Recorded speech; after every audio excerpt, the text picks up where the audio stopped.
Shalom, bertemu kembali dengan saya Ahsan Tandri.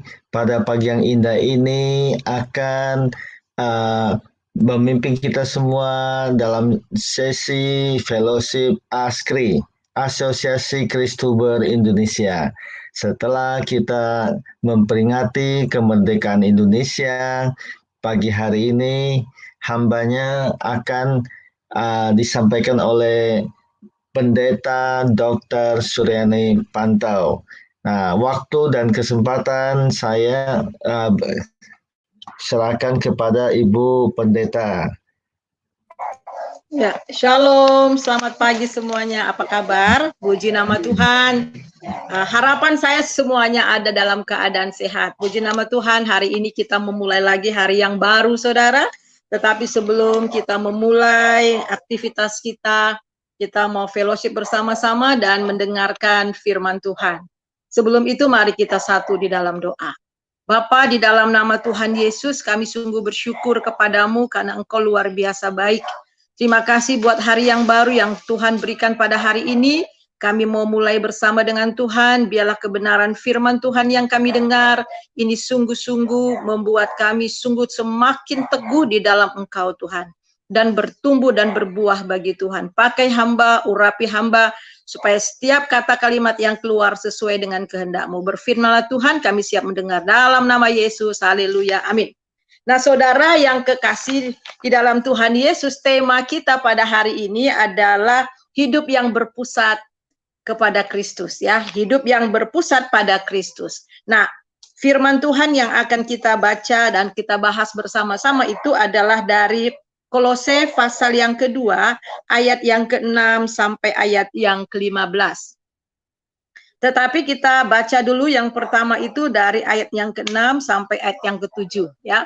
Mari buka di Kolose pasal yang kedua, ayat 6 sampai ayat yang ke-15. Kita baca ayat 6 dan yang ke-7 pertama kalinya. Kepenuhan hidup dalam Kristus. Kamu telah menerima Kristus Yesus, Tuhan kita. Karena itu hendaklah hidupmu tetap di dalam Dia. Hendaklah kamu berakar di dalam Dia dan dibangun di atas Dia. Hendaklah kamu bertambah teguh dalam iman yang telah diajarkan kepadamu. Dan hendaklah hatimu melimpah dengan syukur. Nah, saudaraku yang kekasih, di dalam kitab Kolose ini adalah tulisan daripada Paulus, ya, surat Paulus kepada jemaat yang ada di Kolose. Nah, penekanannya di sini supaya mereka itu tetap hidup berpusat kepada Kristus, mengutamakan Kristus, dan jangan lagi diombang-ambingkan dengan ajaran-ajaran nenek moyang, tetapi betul-betul bertumbuh di dalam iman pengajaran yang ada di dalam Tuhan Yesus Kristus. Nah, saudara, kita melihat di sini bahwa berpusat kepada Kristus itu artinya semua tujuan hidup kita itu adalah kepada Kristus. Dan segala aspek dalam kehidupan kita itu harus berpusat kepada Kristus. Jadi Kristus itu menjadi hidup kita, ya. Kristus itu harus menjadi tujuan hidup kita. Dan segala sesuatu yang kita kerjakan dalam hidup kita itu hanya untuk kemuliaan daripada Kristus. Oleh sebab itu Paulus pernah mengata hidup adalah untung, mati adalah keuntungan, tapi hidup adalah Kristus. Itu artinya tujuan hidupnya itu hanyalah Kristus. Dan kalau aku harus tinggal di dunia ini, itu adalah untuk bekerja dan menghasilkan buah. Jadi tujuan daripada kehidupan Paulus itu adalah semuanya berpusat kepada Kristus. Nah, demikian kita juga sebagai anak-anak Tuhan. Nah, saudara, kita melihat bagaimana orang yang hidup berpusat kepada Kristus. Yang pertama, mari kita melihat di dalam ayat yang ke-6. Kamu telah menerima Kristus Yesus Tuhan kita. Jadi saudara, kehidupan rohani kita itu dimulai sejak kita dilahirkan kembali. Ya, sejak kita menerima Dia sebagai Tuhan dan Juru Selamat. Itulah diperhitungkan oleh Tuhan kehidupan yang baru. Yang lama sebelum kita mengenal Tuhan itu tidak lagi diperhitungkan. Tetapi kehidupan yang baru itu dimulai ketika kita mengalami perjumpaan secara pribadi dengan Tuhan. Jadi kehidupan yang baru dimulai di dalam Dia. Oleh sebab itulah kehidupan yang baru yang telah kita terima di dalam Dia, di sini dikatakan hendaklah hidupmu tetap di dalam Dia. Nah, saudara, kata tetap di dalam Dia itu sama sekali tidak tergeser oleh apapun. Jadi tetap di dalam Dia, di dalam Yohanes pasal yang ke-15 ayat 17 ya, supaya kita tetap tinggal di dalam Dia dan firman-Nya. Jadi betul-betul kehidupan kita yang tinggal tetap di dalam Tuhan, membina hubungan yang terus-menerus dengan Tuhan. Dan kemudian kita melihat ketika kita betul-betul tetap tinggal di dalam Dia, memiliki hubungan yang terus-menerus dengan Dia, dan akhirnya di sini dikatakan ayat yang ke-7, hendaklah kamu berakar di dalam Dia. Ketika kita terus tinggal di dalam Tuhan, tinggal di dalam firman-Nya, kita akan berakar. Itu artinya adalah sebuah pohon, ya, satu pohon, bagaimana dia bisa hidup, bagaimana dia bisa makan, itu ketika akarnya sampai kepada mata air di bawah tanah. Kita tahu pohon korma, saudara. Pohon korma itu hidup di padang gurun, yang gersang, yang sama sekali tidak ada air. Akan tetapi kenapa dia bisa bertahan hidup, bahkan menghasilkan buah, dan buah itu dapat dinikmati sampai di Indonesia ini, saudara. Karena apa? Karena akarnya jauh ke dalam sampai ke dasar mata air, sehingga sampai ke mata air, sehingga lewat inilah maka akarnya itu akan mengalirkan aliran-aliran kehidupan ke dahan-dahannya dan akhirnya menghasilkan buah. Nah, demikian juga orang yang berpusat kepada Kristus, dia berakar di dalam firman Tuhan. Betul-betul rooted, betul-betul berakar sehingga ketika ada badai, sehingga ada topan, dia tetap berdiri kokoh. Pohon yang besar sekali, saudara, tetapi kalau akarnya pendek, akarnya tidak berakar sampai ke dasar tanah, sampai ke bawah, saudara. Ketika ada badai, maka pohon itu akan tumbang. Jadi berakar di dalam Kristus itu artinya betul-betul kokoh di dalam Dia, tidak tergoyahkan. Kemudian kita melihat lagi yang berikutnya, kita bukan hanya berakar di dalam Dia, tapi dibangun di atas Dia. Itu artinya fondasi kita. Kalau tadi sumber makanan, sumber kekuatan kita, sumber kehidupan kita itu hanya di dalam Tuhan. Ketika kita berakar di dalam Dia, kita menjadikan Dia sumber kekuatan kita, sumber kehidupan kita, sumber segala sesuatu dalam hidup kita hanya pada Kristus. Dan kemudian kita dibangun di atas Dia, itu berarti fondasi. Tuhan Yesus pernah memberikan perumpamaan, ada dua rumah, yang satu dibangun di atas batu karang yang kuat, tetapi yang satu rumah dibangun di atas pasir. Kalau kelihatan di kasat mata di luar kelihatannya mungkin sama-sama indah, sama-sama bagus. Mungkin yang dibangun di atas pasir kelihatannya lebih bagus. Tetapi yang membuktikan apakah rumah itu kuat dan kokoh ketika ada badai. Nah, apa yang terjadi ketika ada badai, rumah yang dibangun di atas pasir kemudian roboh dan kemudian tidak ada sisa. Tetapi rumah yang dibangun di atas dasar yang kuat yaitu batu, rumah itu akan tetap berdiri kokoh. Nah, demikian juga dalam kehidupan kita sebagai anak-anak Tuhan. Bukti bahwa iman kita sungguh-sungguh kuat dan Yesus benar-benar berdasar dalam kehidupan kita itu dibuktikan ketika kita mengalami badai. Ketika kita mengalami ujian-ujian kehidupan. Dan disitulah terbukti bahwa kita betul-betul hidup di dalam Dia. Apakah kita berpusat kehidupan kita kepada Tuhan Yesus.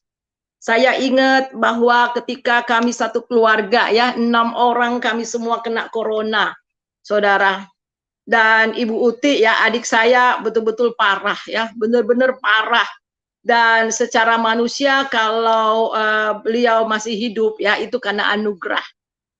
Dan saya pernah juga mengalami 2 kali, kemarin yang kedua kali. Tahun lalu saya juga kena. Nah, tahun lalu saya parah banget, ya. Dan secara manusia kalau saya masih hidup, ya saudara, itu karena anugerah Tuhan. Jadi saudara, ketika mengalami itu, jujur saudara, saya tidak berpikir yang lain, hanya memanggil Tuhan. Ya Tuhan, Yesus, Yesus, Yesus, Yesus ya. Dan membuat puji-pujian dalam hati saya, connect terus sama Tuhan. Dan saya sudah mulai mimpi-mimpi buruk dan sebagainya. Ya, ada serangan-serangan roh maut mulai datang dengan saya melihat bermacam-macam rupa ya, rupa roh-roh halus itu ya. Mungkin karena sudah sudah begitu lelah dan lemah tubuh saya. Dan saya bertarung saudara, dalam 3 malam itu saya bertarung. Saya bertarung dan saya lemah secara fisik, saya lemah sekali. Saya cuma bilang begini, hai iblis kau dengar, tubuhku milik Yesus, tubuh jiwa dan rohku milik Yesus. Dan aku sudah lunas dibayar. Dan kau tidak berhak sama sekali atas tubuhku. Karena tubuhku bait Allah.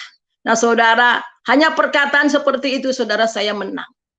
Dan kemudian saudara, ketika saya sudah keluar dari ruang ICU, kemudian saya naik ke ruang isolasi. Di atas di Wisma Atlet, itu lantai 24. Saudara, apa yang jadi lagi? Itu saya punya tendensi kecenderungan untuk menerjunkan diri. Saudara itu tahu nggak? Lantai berapa? Lantai 24. Itu kan seperti apartemen, jadi ada di belakang itu tempat jemuran pakaian. Dan kuat sekali dalam tubuh saya itu, dalam pikiran saya untuk saya terjun. Untuk benar-benar terjun saudara. Sampai kalau saya jemur pakaian itu saudara ya, saya nggak berani lihat itu apa pagar yang bisa saya terjun. Dan saya tahu itu bukan pikiran saya, tapi itu setan. Dan saya diserang roh maut itu betul-betul menyerang saya. Dan saya hanya perkatakan firman. Saya perkatakan firman, aku telah disalibkan dengan Kristus, namun aku hidup. Dan saya terus perkatakan, dan aku memakai ketopong keselamatan, dan terus berdoa saudara. Dan akhirnya saya menang. Ketika saya menang saudara, kemudian saya diserang lagi malamnya. Saya diserang lagi malamnya. Dan kemudian itu betul-betul saya lihat ada satu sosok yang besar sekali menyerang saya. Dan saya bergumul. Dan akhirnya saya menang. Ketika saya menang, saudara, saya mulai berdiri. Dan di situ ada kaca, saya bilang, di dalam nama Yesus. Hai Suryani, ingat, tubuh, jiwa, dan rohmu itu adalah milik Kristus. Kamu tidak menerima roh perbudakan yang menjadi kamu takut lagi, tetapi kamu telah menerima roh Allah yang menjadikan kamu anak Allah. Oleh roh itu kamu berseru, ya Aba, ya Bapa. Hai jiwa Suryani, kamu merdeka. Hai tubuh Suryani, saya bilang di kaca itu, kamu adalah bait Allah. Jadi saudara, ketika saya mulai menyatakan hidup saya ada di dalam Dia, saya menang. Gak lama kemudian saya mendapat telepon dari salah satu mahasiswa saya dulu ya, yang tinggal di Manado, yang juga punya karunia kesembuhan. Dia katakan, Bunda, saya digerakkan Tuhan untuk doakan. Gak apa-apa ya, oh ya saya senang saya didoakan. Dan mulai saat itu mulai saya lapar dan saya makan. Sudah 4 minggu saya nggak makan saudara, hanya sesendok 2 sendok, nggak bisa. Tetapi saya menang dan saya makan. Saya makan pagi saya habis, makan siang saya habis, malam saya makan habis. 4 hari kemudian saya keluar dari rumah sakit. Saya menang. Jadi saudara yang kekasih, hidup yang berpusat kepada Tuhan. Hidup yang berpusat kepada Tuhan ketika kita berakar, ketika kita dibangun di atas Dia saudara. Ada badai sekalipun bagaimanapun kuatnya dan kencangnya saudara. Tetapi karena kita berakar dalam Dia dan dibangun di atas Dia, kita tetap berdiri kokoh. Apapun masalah persoalan dalam hidup kita. Kemudian kita melihat di sini, kita bukan hanya berakar dalam Dia, kita bukan hanya dibangun di atas Dia, tetapi di sini dikatakan bertambah teguh dalam iman. Justru pengalaman-pengalaman yang Tuhan izinkan dalam kehidupan kita, iman kita itu semakin kuat. Kita bertumbuh, iman kita dilatih dari waktu ke waktu, sehingga kita bertumbuh dari iman kepada iman, dipimpin dari iman kepada iman. Justru lewat pengalaman-pengalaman yang kita alami, saudara. Kita melihat bagaimana Abraham dibenarkan karena iman, karena kepercayaannya kepada Tuhan. Dan Alkitab mengatakan di dalam Roma pasal Kita lihat dalam Roma pasal yang pertama ayat yang ke-17, di sini dikatakan, sebab di dalamnya nyata kebenaran Allah yang bertolak dari iman. Jadi kita diselamatkan karena kita mendengar kebenaran dan kita beriman kepada Dia. Itu adalah iman keselamatan yang kita terima di dalam Dia. Tetapi tidak berhenti sampai di sana. Dan memimpin kepada iman. Dari iman pertobatan kita dipimpin dari iman kepada iman. Dan di sini dikatakan seperti ada tertulis, orang benar hanya hidup oleh iman. Orang benar akan hidup oleh iman. Jadi iman itu adalah gaya hidup, the way of life dari orang-orang yang hidupnya berpusat kepada Kristus. Sehingga apapun yang terjadi dalam hidup kita, justru iman kita semakin dikokohkan. Luar biasa kita melihat bagaimana Abraham justru imannya bertumbuh ketika dia sudah menjadi tua. Janji Tuhan sudah 25 tahun, belum digenapi. Umurnya sudah tua, Sarah kandungannya sudah mati. Ya, karena Tuhan menjanjikan keturunan, tetapi bagaimana sikap daripada Abraham? Kita melihat Abraham bersikap di dalam Roma pasal yang keempat ayat 17, di sini dikatakan, seperti ada tertulis, engkau telah kutetapkan menjadi bapa banyak bangsa di hadapan Allah yang kepadanya ia percaya, yaitu Allah yang menghidupkan orang mati dan yang menjadikan dengan firman-Nya apa yang tidak ada menjadi ada, sebab sekalipun tidak ada dasar untuk berharap, namun Abraham berharap juga dan percaya ia akan menjadi bapa bagi banyak bangsa, menurut yang telah difirmankan, demikianlah banyaknya nanti keturunanmu. Imannya tidak menjadi lemah walaupun ia mengetahui bahwa tubuhnya sudah sangat lemah karena usianya telah kira-kira 100 tahun. Dan bahwa rahim Sarah telah tertutup, tetapi terhadap janji Allah ia tidak bimbang karena ketidakpercayaan, malah ia diperkuat dalam iman dan ia memuliakan Allah. Wah, luar biasa. Bahkan dengan penuh keyakinan bahwa Allah berkuasa untuk melaksanakan apa yang telah dijanjikan. Saudara, kita akan tahu apakah kita betul-betul beriman kepada Tuhan ketika masalah terjadi. Ketika doa kita juga kelihatannya tidak kunjung tiba. Kelihatan keadaan sepertinya impossible. Kelihatannya tidak ada jalan keluar. Tetapi orang yang dibangun di atas iman, yang teguh, saudara, dia tidak melihat keadaan, tetapi dia fokus kepada Tuhan. Hidupnya berpusat kepada Tuhan. Tidak masalah apapun yang terjadi di sekitarnya, tetapi matanya dan imannya tetap tertuju kepada Tuhan. Sehingga apa, saudara, kita melihat kembali di dalam Kolose pasal yang kedua tadi, orang yang berpusat kepada Tuhan, dan yang ketiga itu adalah hatinya penuh dengan ucapan syukur. Itu artinya apa? Mengapa mereka penuh dengan limpah syukur? Karena mereka mengalami Tuhan. Karena mereka melihat Tuhan.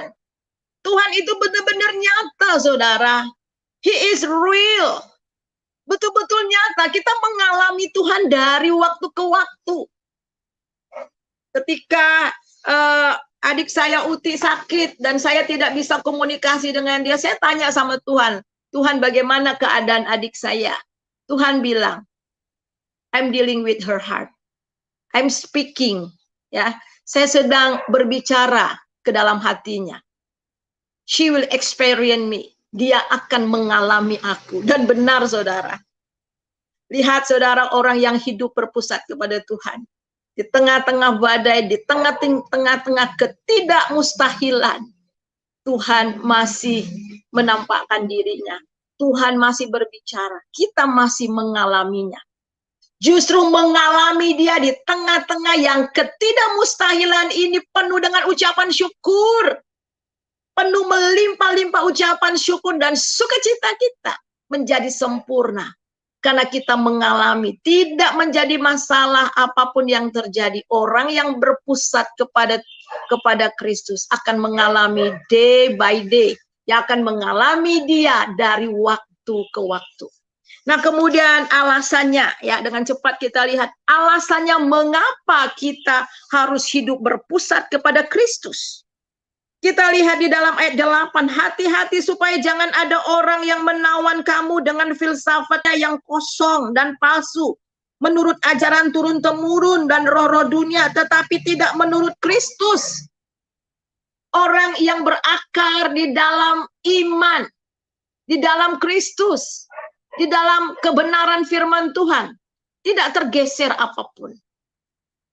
Apapun yang ada di sekitar mereka, ajaran-ajaran apapun, ajaran-ajaran nenek moyang, ajaran-ajaran turun-temurun, ya, yang bukan berdasarkan Kristus, tidak akan tergoyah.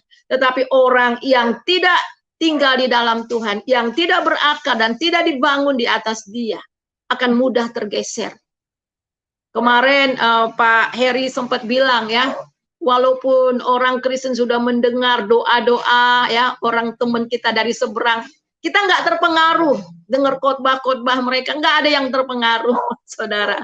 Ya, karena apa? Karena kita mempunyai iman yang kokoh, ya, apapun tetap teguh di dalam Tuhan. Dan kemudian yang kedua, mengapa kita hidup berpusat kepada Kristus? Karena kita telah dipenuhi di dalam Dia. Wow, luar biasa. Semua berpusat, kita dipenuhi di dalam Dia. Ada kepenuhan ilahi di dalam kehidupan kita lewat Roh Kudusnya. Saya akan bacakan ayat 9 dan 10. Sebab di dalam Dialah berdiam secara jasmania seluruh kepenuhan Allah, kealahan. Dan kamu telah dipenuhi di dalam Dia. Dialah kepala semua pemerintah dan penguasa. Wow. Seluruh kepenuhan kealahan ada dalam Yesus. Dan sekarang Tuhan Yesus memenuhi kita. Kita dipenuhi oleh hadirat Tuhan. Dipenuhi oleh Kristus. Sehingga itulah yang membuat kita berkemenangan demi kemenangan. Lewat Roh Kudus yang tinggal di dalam kita. Jadi saudara harus tahu bahwa hidup kita ini sebagai anak-anak Tuhan, ada kepenuhan Kristus yang tinggal di dalam hidup kita. Kemudian yang kedua, yang ketiga, saudara, mengapa kita harus hidup berpusat kepada Kristus? Yang ketiga itu adalah di dalam Dia kita telah disunat secara lahiriah, yaitu penanggalan akan tubuh yang berdosa. Kita baca ayat yang ke-11. Dalam Dia, sekali lagi, semua di dalam Dia. Oleh Dia, di dalam Dia, karena Dia, semuanya berpusat. Jadi semua hidup kita itu memang dimulai dari Dia, di dalam Dia, dan untuk Dia. Wow, luar biasa, saudara. Dan semua yang kita miliki, kehidupan yang kekal, pengampunan dosa, dan segala sesuatu yang kita miliki, itu semuanya berasal dari Dia. Oleh sebab itulah kita harus berpusat kepada Dia. Dan di dalam ayat yang ke-11, dalam Dia, kamu telah disunat. Sekali lagi, di dalam Yesus kita telah disunat. Bukan dengan sunat yang dilakukan oleh manusia, tetapi dengan sunat Kristus yang terdiri dari penanggalan akan tubuh yang berdosa.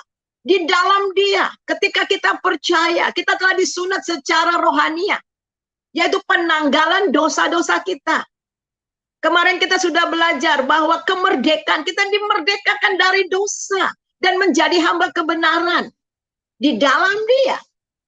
Kemudian kita lihat lagi, kita bukan hanya mengalami penanggalan tubuh berdosa di dalam Yesus, tetapi kita telah mengalami kuasa kebangkitannya.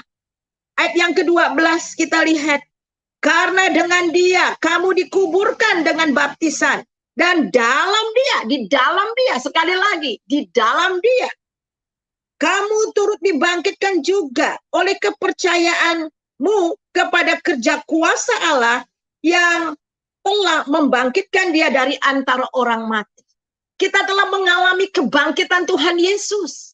Secara rohani ketika kita percaya kepada Dia, menerima Dia, secara rohani kita turut dikuburkan bersama-sama dengan Tuhan Yesus. Dan kemudian Dia bangkit dengan kehidupan yang baru, dengan kehidupan kebangkitan. Demikian juga secara rohani kita juga mengalami kebangkitan secara rohani. Dan kita mengalami kuasa kebangkitan.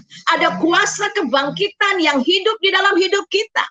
Dan kuasa kebangkitan inilah dasar dari kemenangan kita sebagai orang percaya, saudara. Murid-murid Tuhan Yesus setelah mengalami kuasa kebangkitan hidup, mereka tidak sama lagi. Mereka menjadi orang-orang yang melita di dalam Tuhan, yang hidupnya benar-benar berpusat kepada Tuhan. Saudara, kita melihat lagi yang berikutnya lagi. Di dalam ayat yang kita lihat, di dalam ayat yang ke-13 sekarang, ayat 13, kamu juga meskipun dahulu mati oleh pelanggaranmu, dan oleh karena tidak disunat secara lahiriah, telah dihidupkan bersama-sama dengan dia, sesudah ia mengampuni segala pelanggaran kita. Perhatikan, kita menerima hidup. Jadi saudara, kita dibangkitkan mengalami kuasa kebangkitan, dan kita juga mendapatkan hidup. Jadi sebagai orang percaya, kita harus tahu mengapa kita harus berpusat kepada Kristus. Karena hidupku ini bukan aku lagi, kata Paulus, tetapi Kristus yang hidup di dalam aku. Dan hidupku yang kuhidupi dalam daging ini adalah hidup karena iman kepada Tuhan Yesus yang telah menyerahkan dirinya untuk aku. Ya, luar biasa.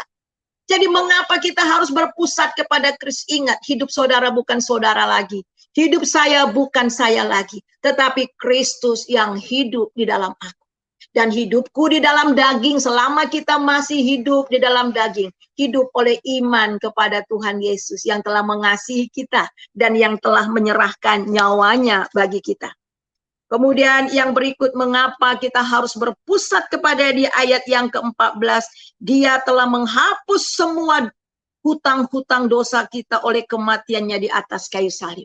Saudara, bukan orang-orang yang berhutang, tetapi kita adalah orang-orang yang merdeka.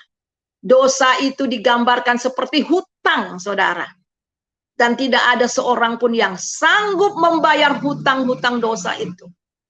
Tetapi di atas kayu salib, Yesus telah melunasi semua hutang-hutang kita. Sehingga kita merdeka. Kita lunas dibayar. 1 Korintus pasal yang ke-6 ayat 12, kamu telah lunas dibayar. Karena itu muliakan Allah di dalam tubuhmu. Saudara, ayat itu di dalam ayat 14, di situ dikatakan, dengan menghapuskan surat hutang yang telah oleh ketentuan-ketentuan hukum, mendakwa dan mengancam kita, dan kita ditiadakannya dengan memakukannya di atas kayu salib. Di atas kayu salib, semua hutang-hutang saudara, hutang-hutang dosa saudara sudah lunas dibayar. Karena itu muliakan Tuhan di dalam tubuhmu. 1 Korintus 6 ayat yang ke-20. Dan yang terakhir saudara, iblis telah dilucuti. Kita menang atas kuasa iblis. Saudara, iblis kuasanya itu sudah dipatahkan. Kepalanya sudah diremukkan di atas kayu salib. Yang ada pada iblis itu adalah dustanya. Jadi yang sekarang bekerja di tengah-tengah dunia ini adalah dustanya. Sebab itu jangan sampai kita mau didustai oleh iblis. Kita bisa menang atas iblis karena dia sudah memenangkan itu untuk kita. Kita baca di dalam ayat 15 yang terakhir. Ia telah melucuti pemerintah-pemerintah dan penguasa-penguasa dan menjadikan tontonan umum dalam kemenangannya atas mereka. Wow, luar biasa saudara. Yesus menang atas iblis dan kita juga menang atas iblis oleh Tuhan Yesus. Di dalam Yesus, di dalam nama Yesus dan kuasanya kita menang. Oleh sebab itu saudara, sebagai penutup, mari kita, hidup kita berpusat kepada Kristus. Ya berpusat kepada Kristus dan kuasa kebangkitannya. Paulus katakan, aku telah disalibkan dengan Kristus. Namun aku hidup, tetapi bukan aku lagi sendiri yang hidup, tetapi Kristus yang hidup di dalam hidupku. Dan hidupku yang kuhidupi dalam daging sekarang ini adalah hidup oleh iman kepada anaknya Yesus Kristus. Mari kita satukan hati kita dan mengatakan kepada Tuhan, jadilah pusat dalam hidupku. Mari kita satu dalam doa. Terima kasih Tuhan untuk kebenaran firman Tuhan. Engkau luar biasa dahsyat Tuhan. Karena hanya di dalam Tuhan dan oleh Engkau saja. Dan segala sesuatu semuanya kami terima di dalam Engkau. kehidupan yang baru, kehidupan yang kekal. Engkau menguduskan kami, Engkau menjadikan kami anak Allah. Engkau membuat kami kudus di hadapan-Mu, dan semua yang kami terima di dalam Engkau oleh karena kasih-Mu. Sebab itu biarlah hidup kami hanya berpusat kepada Engkau, sehingga hanya Yesus yang nampak dalam kehidupan kami dari waktu ke waktu. Terima kasih Bapa. Di dalam nama Yesus kami berdoa. Haleluya. Amin.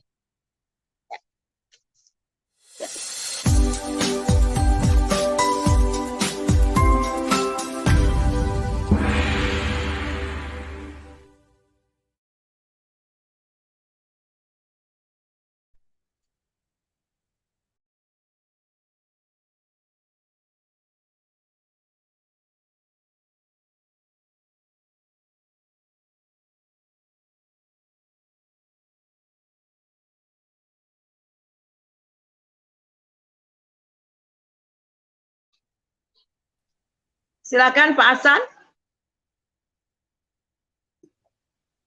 Oh, sorry. Ya, tadi saya mute. Oke. Ya, terima kasih untuk firman yang sudah sampaikan, sangat menginspirasi, hidup yang berpusat pada Kristus. Nah, di tempat ini juga sudah ada tamu-tamu kita ya. Saya mau sapa dulu senior kita ya, Pak Edi Sutopo. Shalom, selamat pagi. Hambanya. Shalom, selamat pagi. Iya, selamat pagi. Halo, saya biasa selamat panggil pagi, dia. Pak. Shalom. Ya, saya biasa panggil dia Pak D ini ya. Ini sangat membekas buat kampung halamanku Jambi. Silakan Pak D. Waktu kesempatan diberikan. Apa ini? Apa ini saya harus ngomong? Menambahi, barangkali ini menambahi atau gimana sharing yang sudah disampaikan oleh hambanya barusan tentang berpusat pada Kristus. Oke, luar biasa. Ayat-ayat yang membuat kita kuat.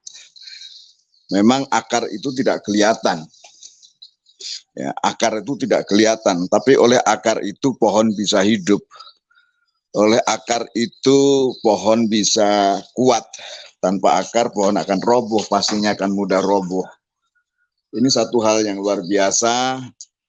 Kalau pembicara mengangkat ayat ini,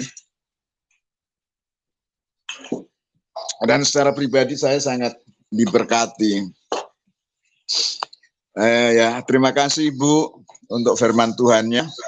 Ya, sama-sama Pak. Sangat luar biasa.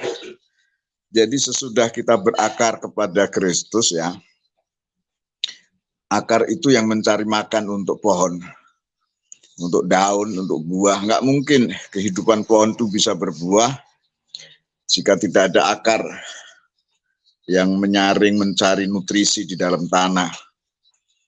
Nah, sesudah akar, maka terbentuklah sebuah pohon yang dari kecil bisa menjadi besar, pada akhirnya berbuah-buah banyak. Sementara target Tuhan itu berbuah. Dikatakan di ayat yang lain, Tuhan Yesus sendiri mengatakan, jikalau pohon itu tidak berbuah, buat apa ada di ladang ini? Buat apa di tanah ini? Tebang, buang. Seperti itu. Jadi luar biasa. Lantas dibangun di atas dia. Dibangun di atas dia. Yesus mengatakan di atas batu karang ini akan kubangun jemaatku. Jadi batu karangnya Tuhan Yesus itu sendiri. Dibangun di atas dia, artinya berbicara tentang jemaat. Jemaat yang mengalami kesatuan Kristus, yang rukun, yang bersatu, mengalami kesatuan tubuh Kristus.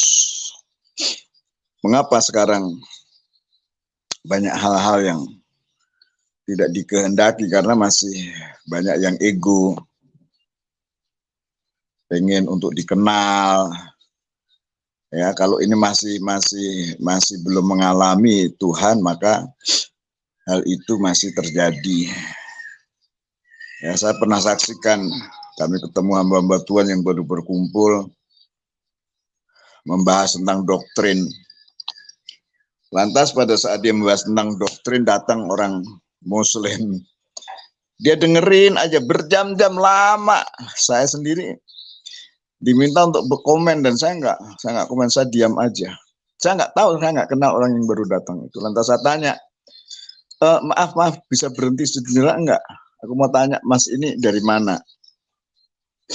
Saya tanya, Mas dari mana? Saya dari Pararapak. Ini di pedalaman Kalimantan Tengah. Lantas saya langsung bilang, kenapa kalian lebih banyak bicara tentang doktrin, tentang hal yang tidak esensi. Sementara ini ada orang yang harus dijala. Mereka terdiam, malu. Karena saya juga baru datang kemarin itu dari Palangka ke satu pedalaman untuk suku yang masih terabaikan, suku yang belum dijangkau oleh Injil. Jadi itu kehidupan para lah saya bilang, bukan para hamba Tuhan, tapi para. Sedemikian rupa. Saya bilang ini jiwa yang membutuhkan Tuhan, pengen untuk dijangkau Injil. Tapi masih ada hamba Tuhan yang hanya berbicara tentang doktrin. Artinya masih cari nama. Sementara kita itu dulos, nggak punya hak nama lagi. Sehingga sudah melayani Tuhan tetapi tidak mengalami Kristus. Tidak dibangun di atas Dia itu. Dibangun di atas dasar yang salah. Begitu. Saling menjelekkan satu yang lain. Ini di Kalimantan saya cerita. Jangan tersinggung. Sorry ya, saya orang tua kalau ngomong seperti ini jangan tersinggung. Tapi tersinggung ya nggak apa-apa, puji Tuhan. Kalau tersinggung itu artinya mau berubah gitu. Nah di situ akhirnya apa?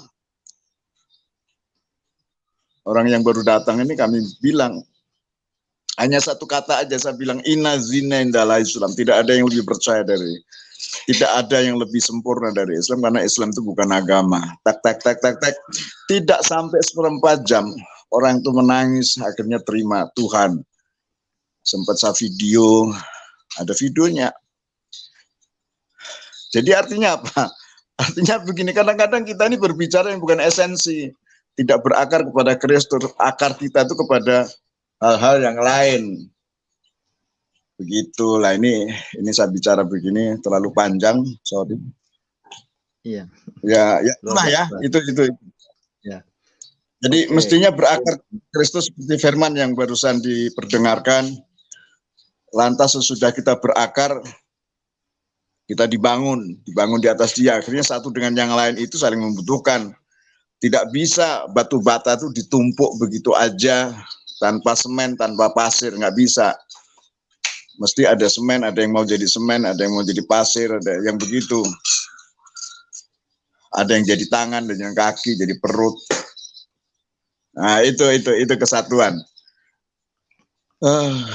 Seperti itu jadinya nanti menjadi kesatuan tubuh. Maaf saya agak ngap karena saya sendiri masih dalam tahap-tahap ini. Kemarin saya berusaha operasi hari Senin. Gitu ya, Bu, Pak, semua saudara. Ya, luar biasa Pak D ya. Sebenarnya Pak D itu panjang sekali Pak. Itu. Ya, panjang sekali ya kesaksiannya ya. Jadi apa yang disampaikan oleh Pak D. Edi Sudopo ini semakin menguatkan ya apa yang diseringkan oleh hambanya ya Bu Pendeta Suryani pada pagi yang indah ini. Nah, berikut juga sudah ada sih ya Pak Jenderal Herikin, juga ada Pak Gunawan dan ada Laskar Kristus. Silakan Pak Jenderal. Luar biasa dan luar ajaib hari ini. Topik kita hidup yang berpusat pada Kristus. Itu saya suka sekali, bukan sekedar suka ya, artinya seperti terkonfirmasi. Terima kasih Pak Edi Sutopo, saya sangat diberkati sekali dengan kesaksian Bapak, terutama ini tadi loh. So itu askri itu kan motonya satu iman, satu tujuan, jangan ribut. Terlalu meributkan soal doktrin, ribut soal nama, terus akhirnya hal-hal yang ratusan tahun yang sudut pandang yang berbeda, akhirnya pihak-pihak luar itu yang tepuk tangan Pak. Akhirnya mereka mengatakan tuh lihat tentang Tuhan aja nggak sepakat. Padahal masalahnya bukan di Tuhannya. Sudut pandang kita yang berbeda, tetapi esensinya sama, masalahnya tidak saling terima. Nah ini masalah. Sehingga orang-orang kayak kita-kita ini yang mau menyatu itu dibilang abu-abu lah, nggak jelas lah, padahal jelas. Gitu ya. Itu kan hanya sudut pandang. Anda tanya kepada kedua anak saya, sudut pandang mereka beda tentang saya. Tetapi mereka sepakat bahwa bapak mereka yaitu saya. Setuju itu. Nah itu yang terpenting. Itu saya tanamkan di sini sebagai pendiri ASKRI adalah syahadat kita ini yang penting. Roma 10 ayat 9 dan 10. Sebab jikalau kamu mengaku dengan mulutmu bahwa Yesus adalah Tuhan dan percaya dalam hatimu bahwa Allah telah membangkitkan Dia dari antara orang mati, maka kamu akan diselamatkan. Ini kamu akan diselamatkan karena percaya, bukan jagonya doktrin, bukan di situ. Ini juga debatable, terutama yang orang-orang preman-preman doktrin itu. Saya bilang preman kan dikit-dikit nyesatin yang lain, bidat-bidat duduk bareng aja dianggap sesat gitu. Itu kan sangat menyedihkan ya, karena dengan hati orang percaya dibenarkan dan dengan mulut orang mengaku dan diselamatkan. Itu sangat penting. Ya maaf kata ruang ini tidak ada tempat untuk yang mendebat hal-hal yang tidak esensial. Ini esensinya. Gitu ya. Saya mengasihi yang pandangannya berbeda dan itu wajib. Kalau nggak setuju, jangan bergaul dengan saya. Begitu aja. Silakan Anda menangkan jiwa dengan cara Anda, gitu ya. Orang-orang yang suka ribut-ribut untuk intern itu. Nah, kemudian Ibu Suryani, saya setuju sekali. Ayo jadikan Yesus itu skala prioritas. Tip fokus dan dampaknya. Tipsnya adalah fokus pada dampaknya. Nah, konsep lama dulu ini juga bicara soal keluarga ya. Kita loh, ayo fokus pertama Tuhan, lalu keluarga dulu, baru pelayanan dan pekerjaan. Ada orang yang keluarga dulu, Tuhan, pelayanan, ada yang seperti itu. Ya, ini dibolak-balik yang dua ini. Nah, itu konsep lama. Ternyata yang terpenting adalah bukan soal Tuhan yang prioritas pertama, keluarga, atau kebalikannya keluarga, Tuhan, dan seterusnya. Yang akan aman dan ideal adalah Yesus center, pusat dalam kehidupan ini. Nah, ini porosnya itu di sini, itu Yesusnya. Lalu kita mau pelayanan, mau bisnis, mau terjun dunia politik praktis, atau politik pemikiran, sebagai akademisi, apologis, debater apapun, kalau pusatnya, senternya adalah Yesus, maka poros kehidupan itu jalan secara rata. Seperti itu, saudara. Begitu banyak di channel YouTube saya juga ada secara sinis, kenapa anak-anak pendeta kok nggak karuan, anak-anak pendeta. Itu generalisir, tidak semua. Ya itu karena korban-korban pelayanan. Sama, ada orang pelayanan hebat, tapi berantakan karakternya. Karena itu tadi, skala prioritasnya, konsepnya kurang ideal. Itu sangat menarik sekali. Tuhan memberkati, dan jangan lupa tekad dan solusi ya. Tekad dan solusi keberhasilan itu bukan untuk orang pandai, tapi untuk orang tangguh. Ayo tangguh di dalam Tuhan Yesus. Maka skala prioritas itu akan membuat saudara dan saya menang dalam segala sesuatu. Saya juga masih belajar. Ayo kita saling menopang satu dengan yang lain. Amin. Tuhan memberkati. Terima kasih Pak Jenderal Heri Ikim ya untuk penambahan wawasan ya. Berikutnya silakan Pak Jos Gunawan from Taiwan. Ya, shalom, shalom. Shalom Pak Hasan, shalom Pak Heri, shalom narasumber Pak Ibu Suryani. Shalom semuanya. Ya. Ya. Firman Tuhan yang sangat memberkati. Jadi tidak salah. Oh, kok dubbing ya? Iya. Agak kecil kan. ya. Dubbing. Sudah. Oh ya, sudah. Ya. Jadi Tuhan Yesus adalah pusat dari kehidupan kita, sumber dari kehidupan kita. Karena apa? Dia adalah Sang Pencipta yang menjelma menjadi manusia, yang memperkenalkan dirinya kepada manusia. Dia adalah sumber seperti di Yohanes 15 ayat 5. Akulah pokok anggur, dan kamulah ranting-rantingnya. Barang siapa tinggal di dalam aku, dan aku di dalam dia, ia berbuah banyak. Sebab di luar aku, kamu tidak dapat berbuat apa-apa. Saudara, ini adalah dop ya, dop kecil. Ini adalah dop kecil. Nah, ini adalah sumber penerangan, saudara ya. Ini adalah sumber penerangan. Walaupun sumber penerangan, Pak. Itu bahasa Jawa, dop. Ya, dop ini Pak, lampu. Lampu. Ya, ya Oke. ini saya dop. jadi ingat ya. karena saya lama nggak di Jawa, Pak. Ya. Oke, lanjut. Ini adalah sumber penerangan. Sumber penerangan. Namun ini tidak akan berfungsi, merek yang terkenal maupun yang semahal apapun tidak akan berfungsi kalau tidak terhubung kepada sentralnya, sumber energinya. Begitu juga kita, seperti di Yohanes 15 ayat 5. Akulah pokok anggur. Kalau di luar Tuhan tidak bisa berbuat apa-apa. Begitu juga kita. Kita harus berpusat pada sumber kehidupan, Sang Pencipta, Tuhan yang segalanya. Terima kasih. Itu aja dulu Pak Hasan. Terima kasih. Dahsyat. Dahsyat ya, luar biasa. Itu teologi silakan kembali. Ya, hidup. Oke. Pak Jendra mau tambahkan atau gimana? Silakan. Kalau akan kembali ke Bu Suryani, silakan. Tadi sudah beberapa, ya silakan. Ya, luar biasa memang ya. Jadi Tuhanlah sumber segala sesuatu dan dialah pusat daripada segala sesuatu. Tadi saya senang lihat ada poros ya. Ada roda, ada banyak jari-jarinya, tetapi porosnya itulah yang sebenarnya yang dapat jalan. Kalau nggak ada poros, hanya jari-jarinya nggak bisa jalan, saudara. Jadi poros. Tapi ketika roda itu berjalan dengan kencang, jari-jarinya nggak kelihatan. Yang kelihatan hanya porosnya. Nah, itu dia, ya. Jadi ketika berjalan dengan lancar, ya pusat itulah poros itulah yang menjadi kuat daripada ya. Dan kemudian seketika itu berjalan dengan lancar, ya. Ketika itu berjalan dengan lancar, yang hanya kelihatan cuman porosnya. Nah, demikian juga dalam kehidupan kita.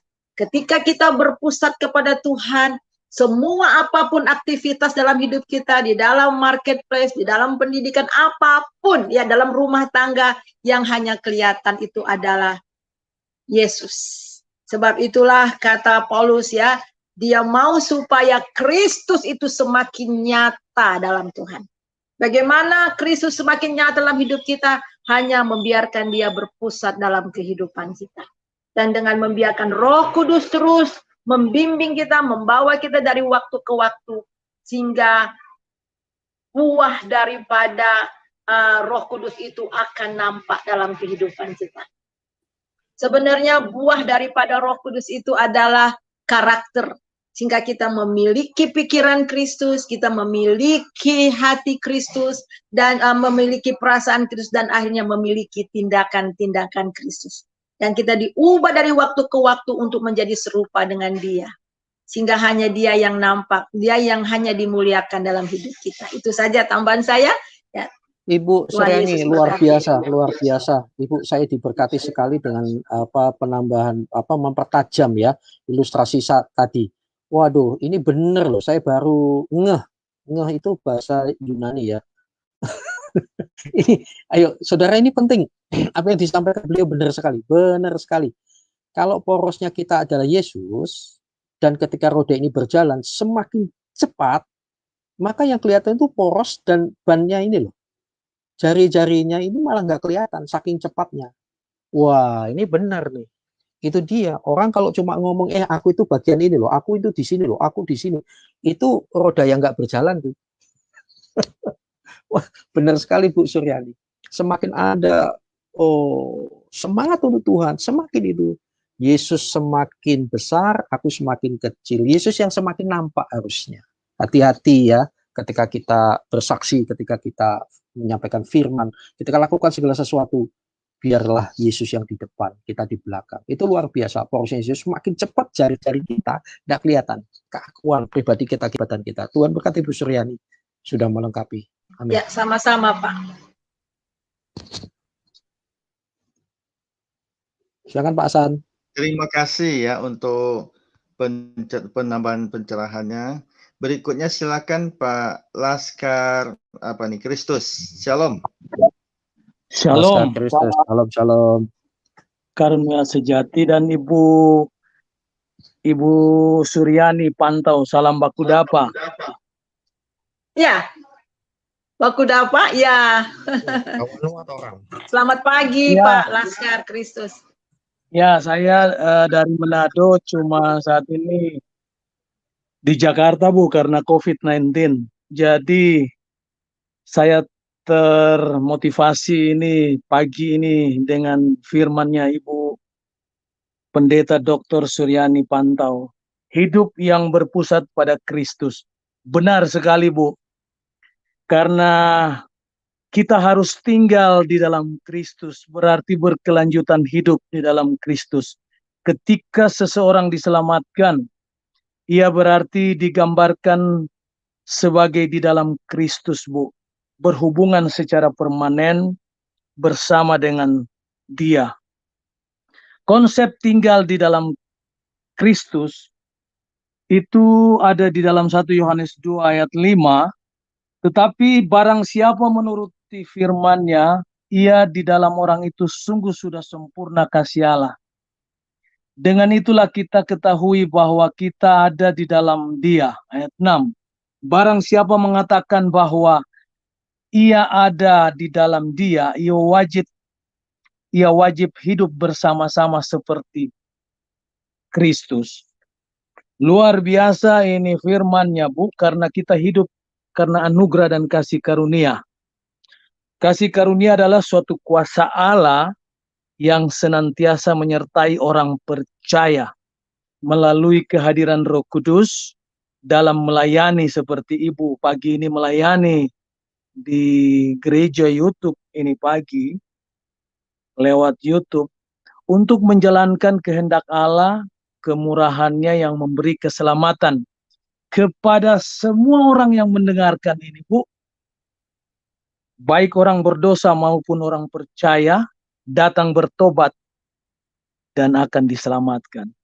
Terima kasih Ibu Suryani, Tuhan Yesus memberkati. Amin, terima kasih Pak Laskar Kristus, Tuhan memberkati juga. Ya, terima kasih, Salam.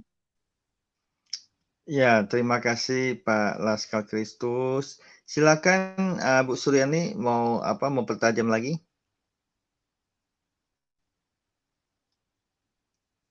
Silakan. Barangkali Bu Suryani mau mempertajam. Ya Pak Laskar Kristus, memang betul bahwa tidak ada kata lain di dalam hidup ini, Yesus adalah segala-galanya, ya.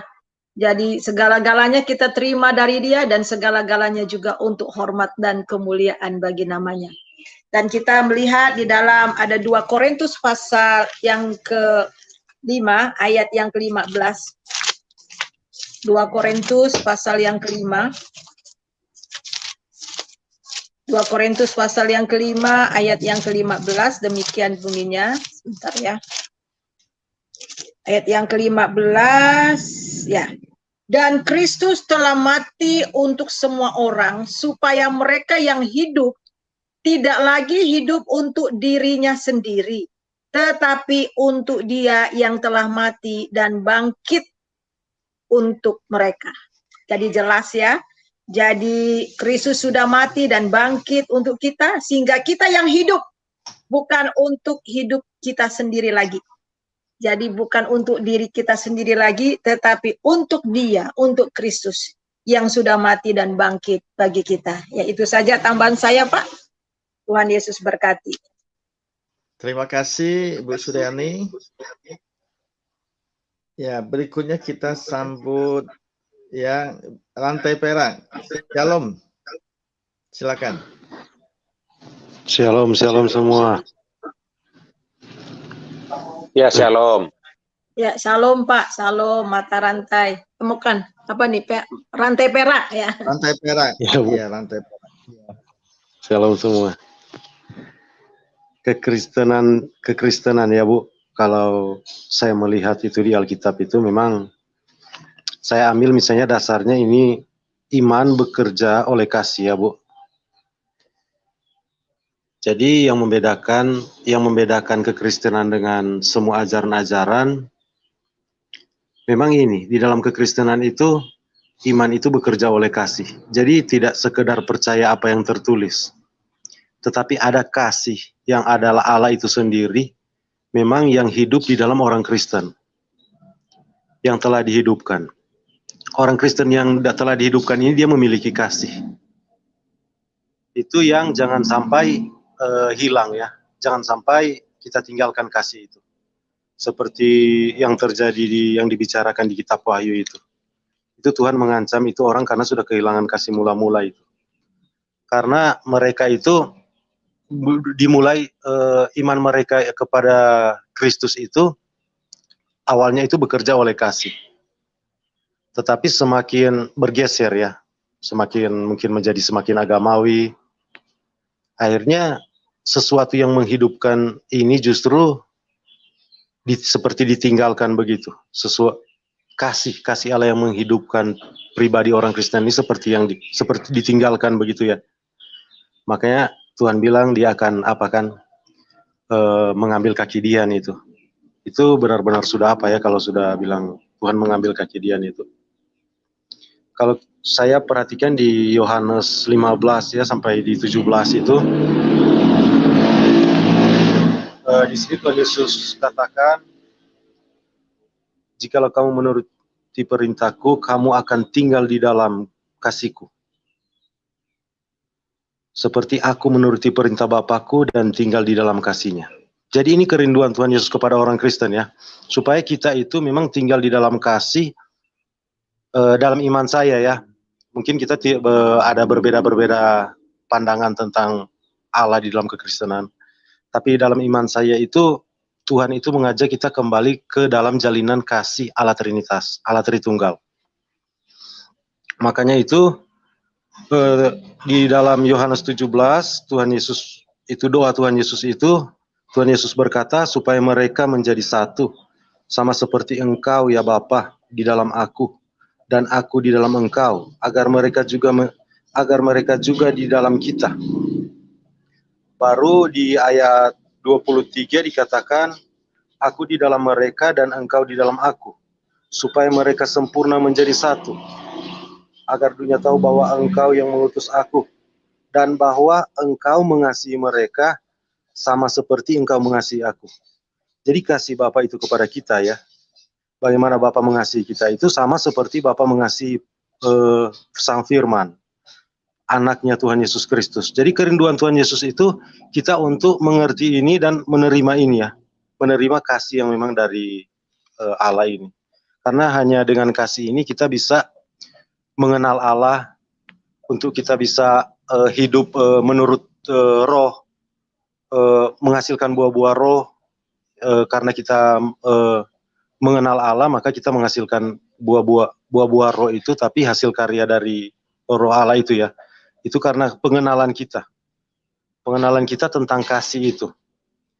Jadi saya melihat itu yang membedakan kita dengan semua ajaran itu, bahwa memang Allah itu adalah kasih, dan kasih itu memang tinggal di dalam kita. Itu seperti yang Tuhan janjikan ya. Mungkin itu yang bisa saya tambahkan. Terima kasih sudah kasih kesempatan. Shalom semua.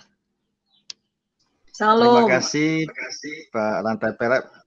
Bu Pendeta mau kasih tambahan atau gimana atau tanggapin? Ya, silakan. Ini luar biasa. Terima kasih Pak Rantai Perak ya. Memang ketika kita sama seperti pokok itu ya ranting-rantingnya hanya tinggal. Tugas kita hanya tinggal di dalam Dia ya, berakar dalam Dia dan juga dibangun atas Dia. Dan kemudian pasti kita akan berbuah ya. Kita tinggal di dalam kasih-Nya, tinggal di dalam kebenarannya, ya, tinggal di dalam hidup daripada Tuhan itu sendiri, dan akhirnya itu akan menghasilkan buah. Ranting tidak akan mungkin menghasilkan buah bagi dirinya sendiri. Ya, bagaimanapun usaha daripada ranting untuk menghasilkan buah nggak akan mungkin. Hanya satu syaratnya, tinggal di dalam pokok itu. Dan ketika tinggal dalam pokok itu, maka dia akan menghasilkan buah. Jadi kita tidak akan pernah menghasilkan buah Roh Kudus di luar daripada Yesus. Karena hanya lewat Roh Kudus yang ada dalam kita itulah yang dapat menghasilkan buah dalam hidup kita. Yang dapat menghasilkan karakter ilahi. Sehingga di dalam dapat dikatakan bahwa memang tujuan akhir daripada kekristenan itu adalah untuk menjadi serupa dengan Kristus. Nah, jadi kita diubah dari waktu ke waktu. Di dalam 2 Korintus pasal yang ketiga ayat yang ke-18, kita diupah di dalam kemuliaan yang semakin besar. Semakin besar itu ada peningkatan. Jadi iman yang meningkat, ya dari kemuliaan ada kemuliaan, dari pengalaman rohani dan pengalaman rohani, dari iman kepada iman. Jadi memang itu meningkat, saudara. Sehingga firman Tuhan mengatakan sehingga kita menjadi dewasa dalam kepenuhan Kristus. Jadi itu luar biasa. Sehingga memang akhirnya boleh kita katakan hidupku hanya untuk Yesus. Seperti yang Paulus katakan itu. Ya itu saja. Terima kasih. Tuhan Yesus berkati. Oke, terima kasih ya untuk penambahan pencerahan. Berikutnya saya kembali ke Pak Edi. Pak D. Edi Sutopo, ada tambahan silakan.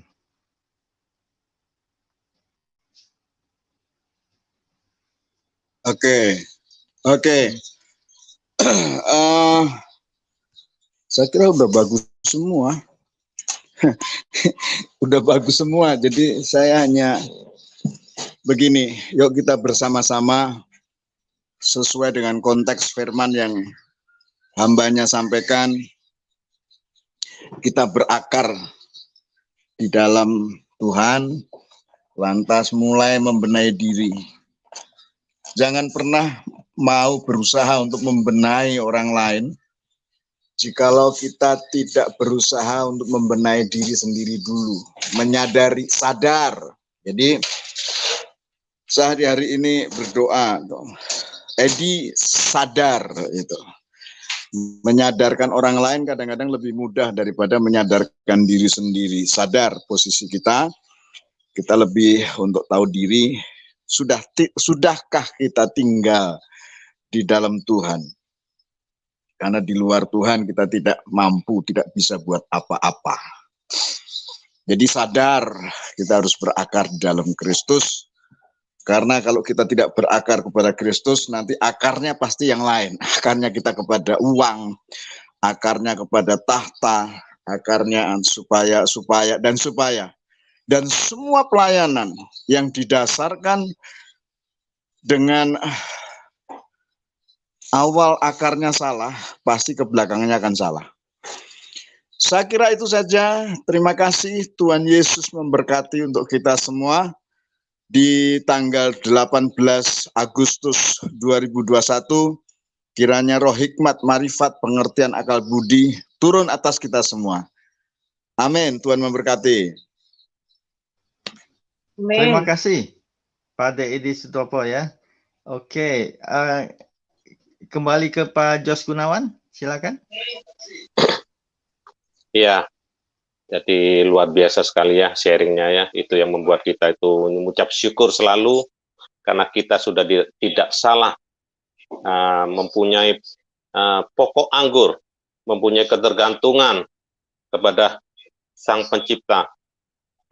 Itu di dunia maupun di akhirat kita pasti mendapatkan berkat, kita pasti mendapatkan sukses, walaupun kita harus siap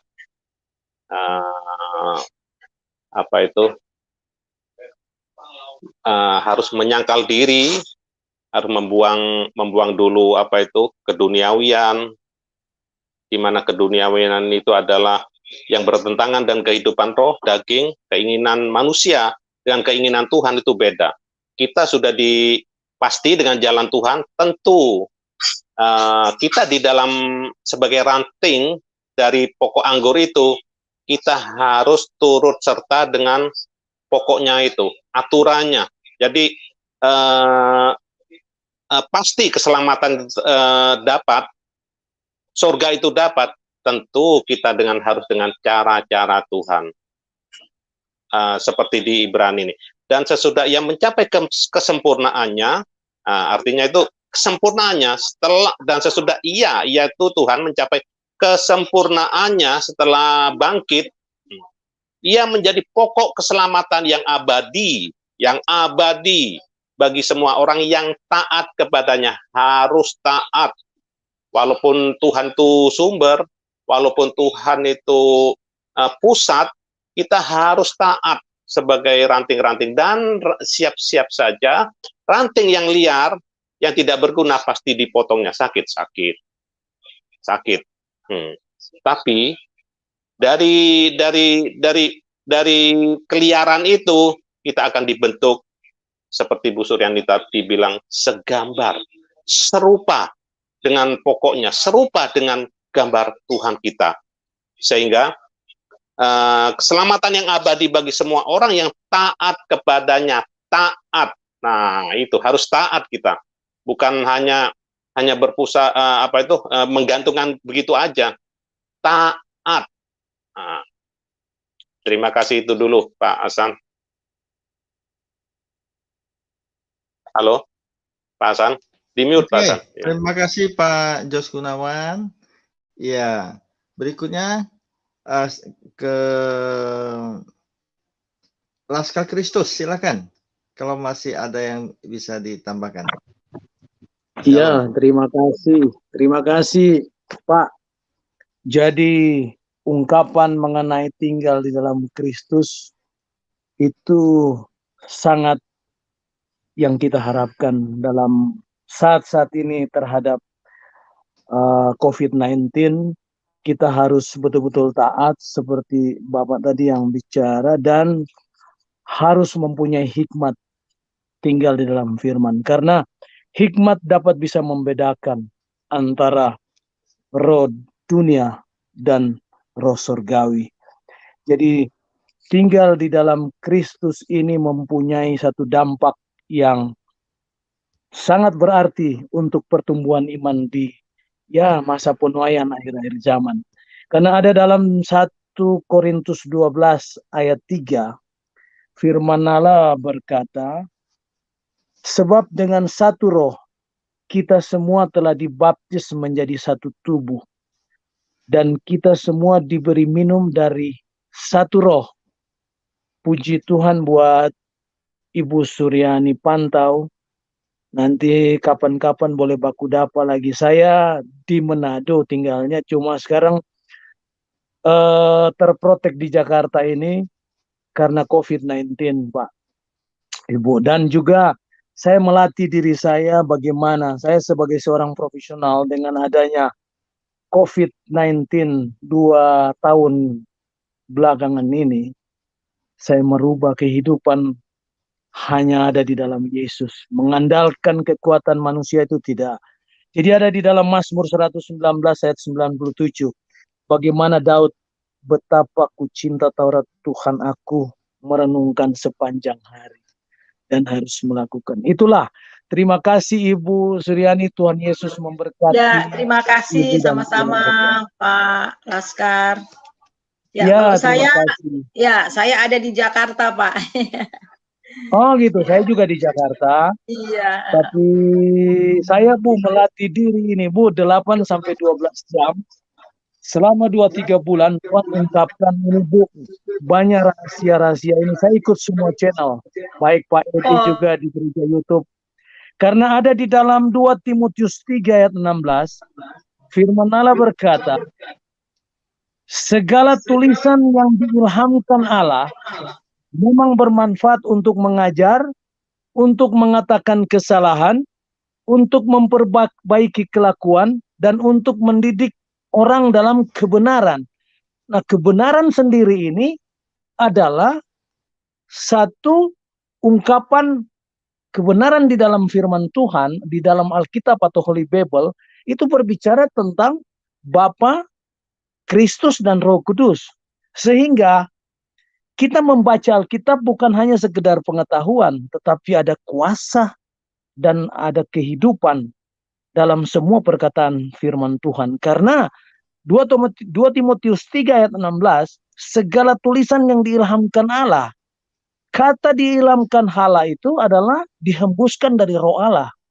Bagaimana Roh Allah pada waktu menurunkan firman menjadi daging, itulah Tuhan Yesus yang turun dalam rahim Maria. Sehingga untuk agama di seberang memang sangat bertentangan. Apologet saya sering masuk itu setiap hari. Karena itu sebabnya Alkitab berbeda dengan tulisan-tulisan yang lain.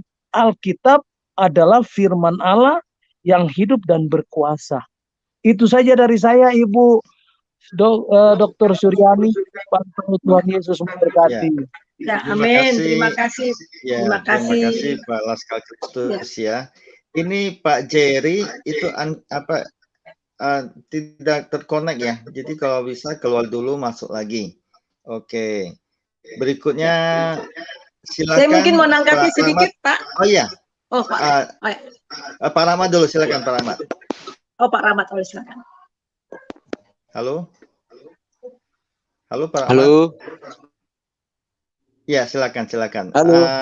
3 menit ya, maksimum 5 menit. Silakan. Ya, terima kasih. Salam sejahtera pada semua yang hadir. Saya sampaikan ucapan terima kasih pada Bu Suryani, Bapak Jos Gunawan. Pak Bagus hadir enggak ya ini? Belum sempat hadir ya, belum sempat. Nanti disampaikan salamnya. Salam Pak Bagus, Pak Jos Gunawan. Saya Pak Heri. Iya, shalom. Pak Heri. Oh, ingat toh? Iya, Pak Heri. Iya, ingat Blitar. Ingat ya. Pada saat saya masuk pertama di roomnya Bu. Iya, betul. Iya. Dulu pada saat itu saya mengalami kehidupan pada titik nadir. Oh, Pak Judi ya? Ya, Pak Heri Judi itu, Bu. Oh, halo Pak. Apa kabar? Puji Tuhan. Ya.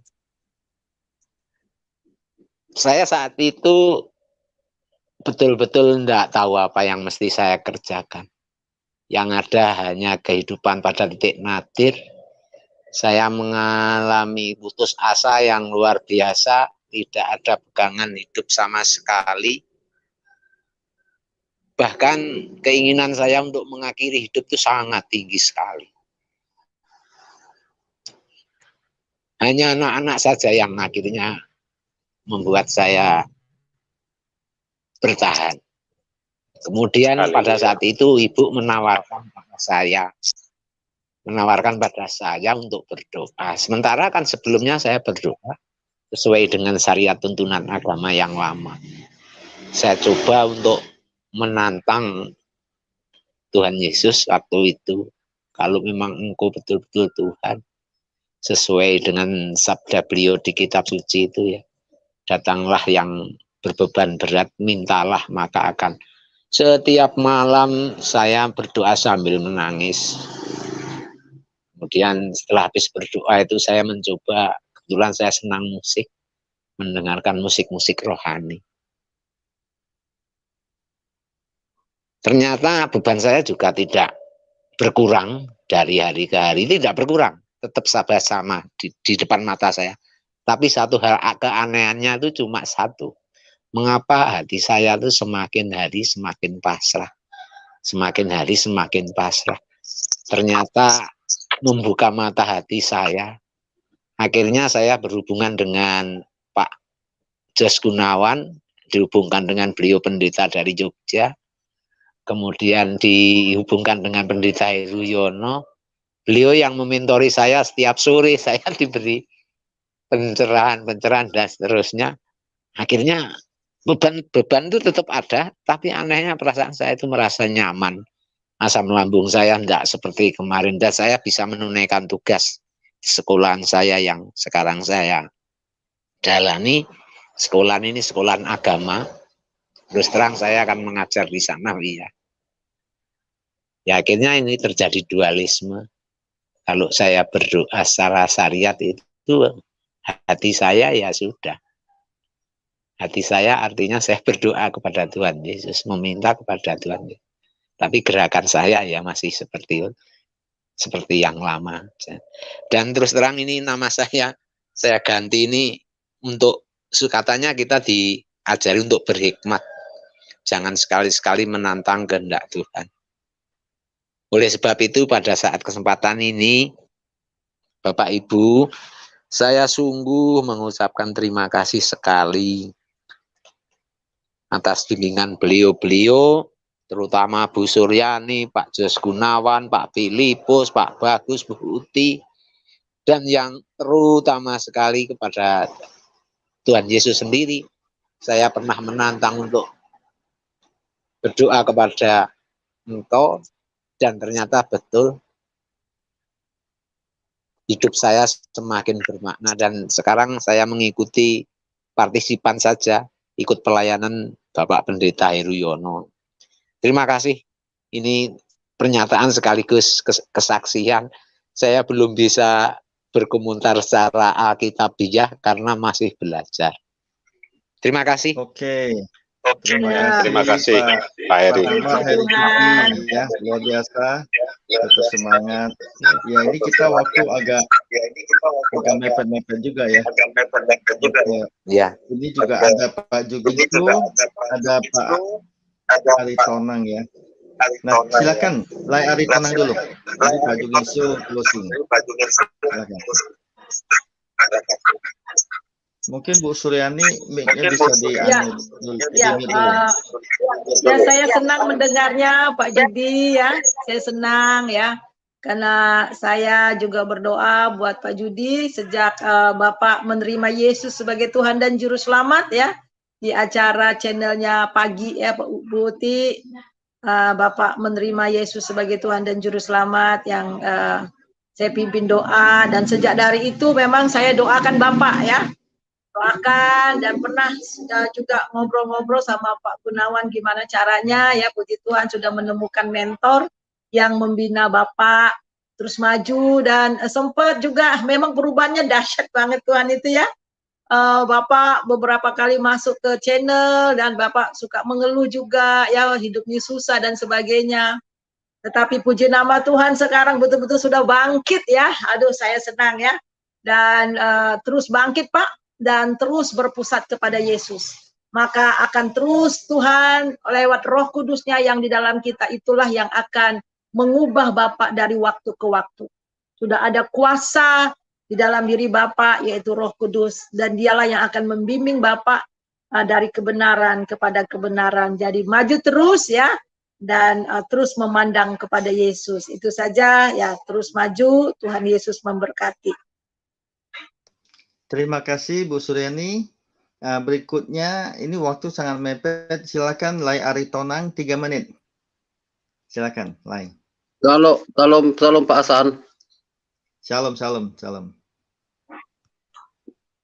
Selamat pagi Bu Suryani, selamat pagi. Selamat pagi.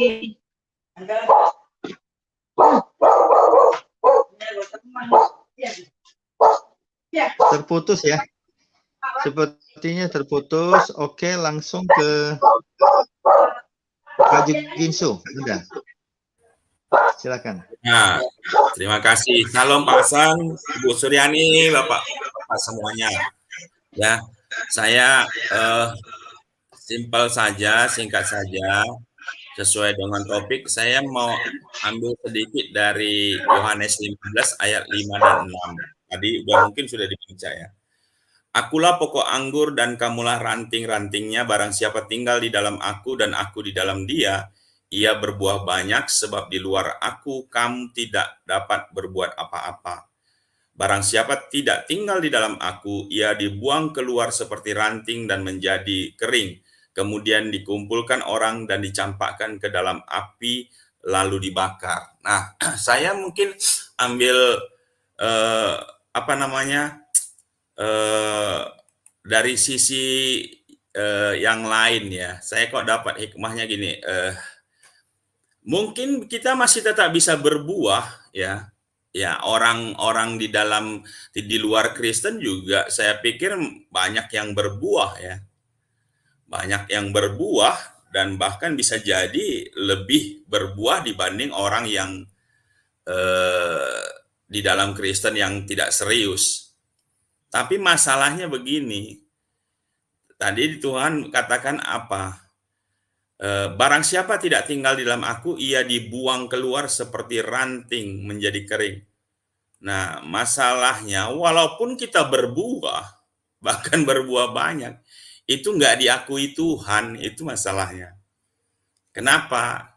Karena di luar Kristus, apapun yang kita lakukan itu nggak ada artinya.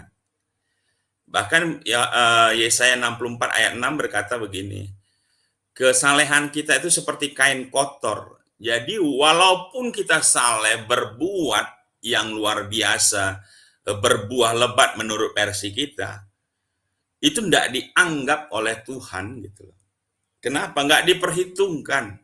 Karena di luar Kristus apa yang kita lakukan itu nggak ada nilainya. Ya, nggak ada nilainya. Hanya di dalam Kristuslah apa yang kita lakukan itu bernilai. Kenapa? Bukan karena kita berbuahnya itu, bukan. Orang di luar Kristus juga bisa berbuah. Tetapi apa yang dilihat oleh Bapa adalah ketika Kristus ada di dalam diri kita. Kristus itulah yang bernilai, Kristus itulah jaminan bahwa apa yang kita lakukan, buah yang kita berikan ini bernilai dan menyenangkan hati Tuhan karena ada Kristus di dalam diri kita. Jadi yang diperhitungkan itu sebenarnya adalah Kristus. Jadi ketika kita punya Kristus, maka Bapa melihat kita. Kita diperdamaikan dengan Bapa sehingga apa yang kita lakukan itu menyenangkan hati Bapa. Dan apa yang kita lakukan diperhitungkan. Jadi ketika kita di luar Kristus, secapek apapun, sebanyak apapun buah kita, tidak diperhitungkan. Nah, itu maka luar biasa sekali Tuhan Yesus. Maka tinggallah tetap di dalam Yesus Kristus. Menempellah terus di batang itu. Ya, pasti kita berbuah. Dan luar biasanya buah kita itu diperhitungkan. Itu yang luar biasanya. Di luar Kristus, buah yang dihasilkan tidak diperhitungkan. Jadi sia-sia semuanya. Tetapi di dalam Kristus tidak ada yang pernah sia-sia.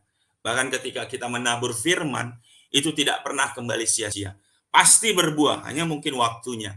Ya, kairos Tuhan, waktu Tuhan. Untuk kemuliaan Tuhan segalanya. Itu saja. Shalom Pak Hasan. Oke, terima kasih ya. Ini waktu juga membatasi. Jadi untuk silakan closing statement Bu Pendeta Suryani. Ya, luar biasa. Terima kasih Pak Jinsu. Itu memang betul ya. Apa yang dihasilkan daging semuanya tidak berkenan. Jadi yang di luar Yesus itu adalah daging. Tapi yang di dalam Yesus itu adalah roh yang dihasilkan oleh roh. Jadi oleh sebab itu tidak ada jalan lain selain tinggal di dalam Yesus. Sehingga kita akan menghasilkan buah dan kita terus bertumbuh di dalam kemuliaan kepada kemuliaan yang semakin besar di dalam Dia. Jadi itu saja, tetap tinggal dalam Dia, berakar dalam Dia, dibangun di atas Dia, sehingga hidup kita penuh dengan ucapan syukur dan Yesus semakin hari semakin nyata dalam kehidupan kita. Amin. Tuhan Yesus memberkati. Oke, terima kasih. Berikut kita akan masuk ke ini ya, doa syafaat.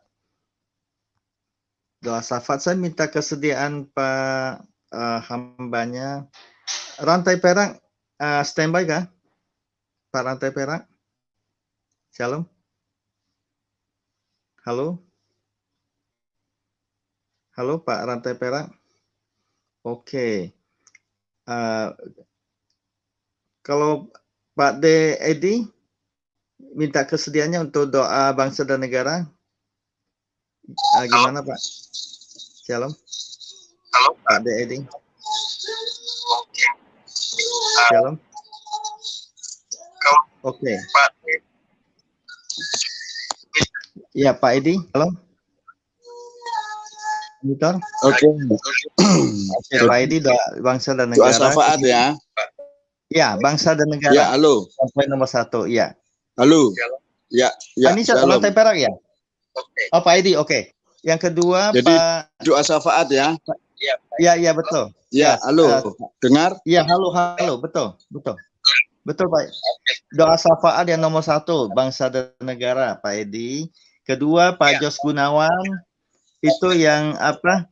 Yang kedua ya. Untuk gereja dan Kristuber. Ketiga, Pak Jukinsu.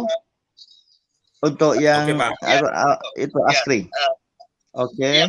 Nanti yang terakhir doa Bapak kami dan doa penutup berkat itu Ibu Pendeta Suryani. Oke, itu ya. Kita perhatikan yang satu ini dulu sebentar.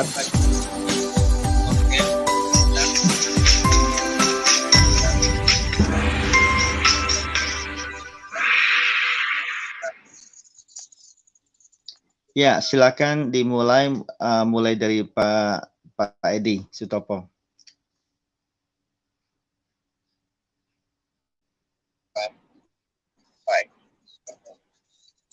Bapak, kami sungguh mengucap syukur dan hati kami sepakat pagi hari ini kami arahkan hanya kepada Tuhan. Iman kami boleh berakar kepada Kristus, pandangan mata kami hanya kepada kerajaan. Karena di sana ada pengharapan. Dunia tidak membuat kami aman. Dunia hari-hari ini membuat kami ketakutan dan takut. Tapi orang yang berakar kepada Kristus akan tetap kuat. Kami berdoa khusus untuk bangsa negara kami Indonesia. Tuhan Yesus turun atas bangsa kami. Kami mempersembahkan Indonesia hanya untuk kemuliaan kebesaran nama Tuhan. Kami berdoa untuk pemimpin-pemimpin negara, baik dimulai dari presiden, kabinet di bawahnya, para menteri, dan juga gubernur, wali kota, camat, lurah, sampai RT RW di mana kami tinggal. Tuhan Yesus berikan mereka roh yang takut akan Tuhan, roh pengenalan akan Tuhan. Karena tanpa pengenalan akan Tuhan, dia tidak bisa mengenal Tuhan dan mencari Tuhan. Karena bukan kami yang memilih Tuhan, tapi Tuhan yang memilih kami. Pilih bangsa ini untuk diselamatkan. Kami yakin, kami percaya pada saat Tuhan mengarahkan matamu untuk bangsa kami, maka bangsa kami akan mendapatkan keamanan. Tuhan, dari COVID-19, Tuhan Yesus kiranya berperkara, melalui perkara yang terjadi saat-saat ini membuat bangsa ini sadar, bangsa ini mengetahui bahwasanya setiap perkara tidak bisa berdiri tanpa Tuhan. Kami yakin, kami percaya setiap pemimpin dan kami dipimpin oleh orang yang takut akan Tuhan. Maka kami boleh mengarahkan setiap orang yang ada di bangsa ini akan datang kepada Tuhan. Wahyu 7 ayat 9 dan 10 akan digenapi. Banyak orang yang tidak terhitung banyaknya akan datang kepadamu. Memang secara manusiawi mana mungkin, tapi bagi Tuhan tidak ada yang tidak mungkin.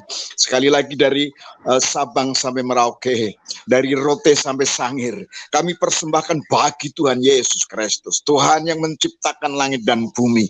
Oleh karena firman-Mu semua boleh ada, oleh karena firman-Mu semua boleh tertata sedemikian rupa, dan oleh karena firman Tuhan itulah maka bangsa kami diselamatkan, bangsa kami boleh aman, bangsa kami boleh tetap teguh di dalamnya Tuhan dipermuliakan. Oleh bangsa kamilah maka nantinya Kristus datang, kami menggenapinya. Kami sebagai umat-umat percaya, izinkan kami Tuhan untuk bergerak. Sudah waktunya kami tidak membuat program, tapi mulai pergerakan, kami bergerak bersama-sama untuk berdoa, untuk menjalankan, untuk bergerak. Bukan kami hanya berdoa di tempat, tetapi mulai kami menjangkau suku-suku yang belum dijangkau atas bangsa kami. Masih ada 128 suku yang belum dijangkau, sementara banyak orang yang beragama belum terketuk hatinya untuk menjangkau mereka. Tuhan, buat kami setiap pendengar, setiap orang yang ada di channel ini, mulai kami bekerja sama bergandengan tangan menjangkau suku-suku bangsa di pulau-pulau yang masih belum dijangkau Injil. Melalui Injil bangsa kami boleh diselamatkan. Terima kasih Bapak, ini doa kami yang kami persembahkan di dalam nama Tuhan Yesus Kristus. Kepada Bapak kami berdoa. Haleluya. Amin. Ya Tuhan Yesus, Engkaulah Tuhan, Engkaulah Raja, Engkau yang berdaulat atas seluruh kehidupan anak-anak-Mu. Engkau yang berdaulat atas kesatuan tubuh Kristus, di mana Engkau menjadi kepalanya. Ketika kami bersatu ya Tuhan, di dalam tubuh Kristus, dan Kristus juga bersatu, maka kami akan berbuah-buah banyak Tuhan, 30, 60, sampai 100 kali lipat. Sehingga itulah amat agung-Mu Tuhan yang bisa kami kerjakan. Pergilah, jadikan semua bangsa menjadi murid-Mu. Terima kasih Tuhan, terima kasih. kami bisa melakukan apapun karena Engkau berdaulat atas kehidupan dari aspek-aspek yang paling rendah, menengah sampai seluruh aspek kehidupan kami akan mengandalkan Engkau selalu, Tuhan Yesus.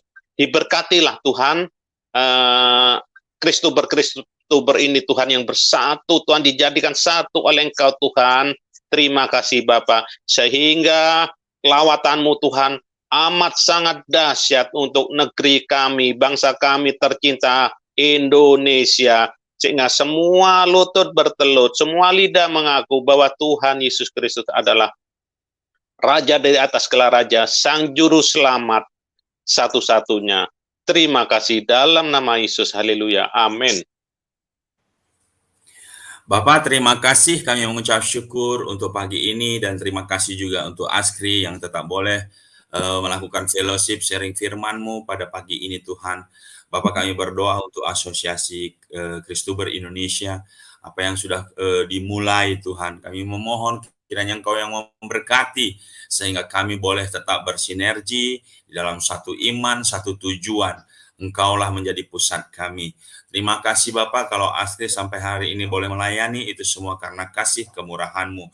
Mampukan kami untuk memberikan kontribusi positif bagi bangsa ini Tuhan, untuk pertumbuhan iman, agar setiap anak-anak-Mu yang ada di negeri ini boleh bertumbuh bersama-sama ke arah Kristus, menjadi serupa dan segambar dengan Kristus. Itulah yang menjadi kerinduan-Mu ya Tuhan. Oleh karena itu, berikan kami kekuatan Tuhan, tetap fokus hanya melayani atas dasar kasih. Bapak, hari-hari ini Askri semakin membesar, banyak kepercayaan yang Kau percayakan, bahkan banyak anak-anak Tuhan yang memberi kontribusi dan bersama-sama untuk membangun Askri. Oleh karena itu Tuhan, kami mengucap syukur untuk apa yang boleh kami lakukan, terkhusus untuk bangsa dan kemanusiaan, sehingga kami boleh memberikan hal-hal yang positif. Kami percaya bangsa kami pada akhirnya akan menerima Yesus sebagai Tuhan dan Juru Selamat. Dan kami yang melayani dalam media sosial ini Tuhan, pakai Askri lebih lagi, dan kami boleh melepaskan ego kami, tetapi kami tetap selalu rindu untuk berkontribusi bagi bangsa, bagi umat-Mu. Terima kasih Bapa. Di dalam nama Tuhan Yesus kami berdoa dan mengucap syukur. Amin.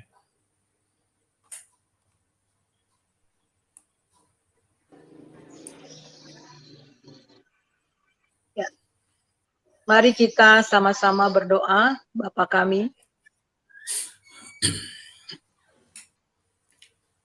Bapa kami yang di sorga, dikuduskanlah nama-Mu, datanglah kerajaan-Mu, jadilah kehendak-Mu di bumi seperti di sorga.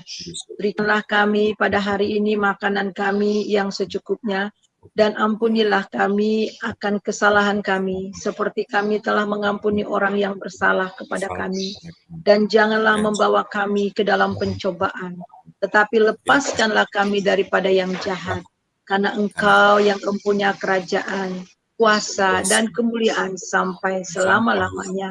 Amin. Saudara, mari kita angkat hati kita, terima berkat daripada Tuhan. Damai, sejahtera, sukacita yang melimpah-limpah dari Bapa di dalam Tuhan Yesus Kristus, kekuatan, penghiburan, persekutuan di dalam Roh Kudus, senantiasa menyertai saudara mulai hari ini sampai Maranatha. Haleluya. Amin. Amin.